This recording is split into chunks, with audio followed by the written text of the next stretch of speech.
პრემიერ-მინისტრი ირაკლი ღარიბაშვილის განცხადებით საყდრისთან დაკავშირებით გადაწყვეტილება ემოციურად არ უნდა იქნეს მიღებული. ღარიბაშვილი მთავრობის სხდომაზე გუშინ კომპანია RMG-ს თანამშრომლების მიერ გამართულ აქციას გამოეხმაურა. პრემიერის განცხადებით კომპანიას ბიუჯეტში მნიშვნელოვანი შენატანები აქვს, ასევე ბოლნისის რაიონისთვის საჭიროა ამ კომპანიის აქტიური მუშაობა. როგორც ირაკლი ღარიბაშვილმა აღნიშნა, იურიდიულ საკითხებზე კულტურისა და ეკონომიკის სამინისტროები იმუშავებენ. დღევანდელ სხდომაზე მინისტრთა კაბინეტის ხელმძღვანელმა ყურადღება სასჯელ აღსრულების დეპარტამენტის სისტემის რეფორმირებაზეც გაამახვილა. ირაკლი ღარიბაშვილის პროცესში ხელისუფლებასთან ერთად არასამთავრობო სექტორიც იქნება ჩართული. ღარიბაშვილმა დღესვე თავდაცვის სამინისტროს მიერ გავრცელებულ განცხადებასთან დაკავშირებით საზოგადოებას აჟიოტაჟის დასრულებისკენ მოუწოდა. სრულიად გაუგებარია ჩემთვის აჟიოტაჟი, რომელიც ატყდა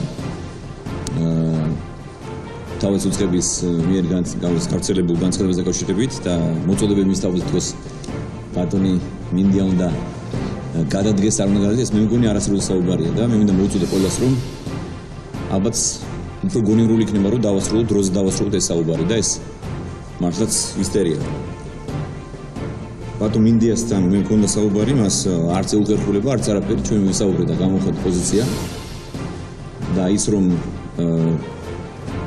ნაციონალური მოძრაობის მოწოდებაზე ამ ხელ აჟიოტაჟი ატყდა, მე ვფიქრობ, რომ ძალიან შეუსაბამოა და შეურაცხყოფელი არის და დამაკნინებელია ჩვენი თავდაცვის სამინისტროს.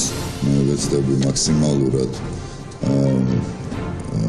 თვითონ ობიექტიდან გადავარჩინო და მოვიპოვო ქანების ნაწილი, რისი გადმოტანაც შეიძლება ასევე ამოღება ობიექტიდან და გადმოტანა შესაძლებელი იქნება ასევე ამ დაცულ სივრცეში, რათა შემდგომ სამუზეუმო ექსპოზიციაში იყოს გამოყენებული. 30000 ოჯახის უსამსახურო დატოვება ასეთ ვითარებაში, როგორც ვიმყოფებით ჩვენ დღეს, არის ძალიან დიდი უპასუხისმგებლობა.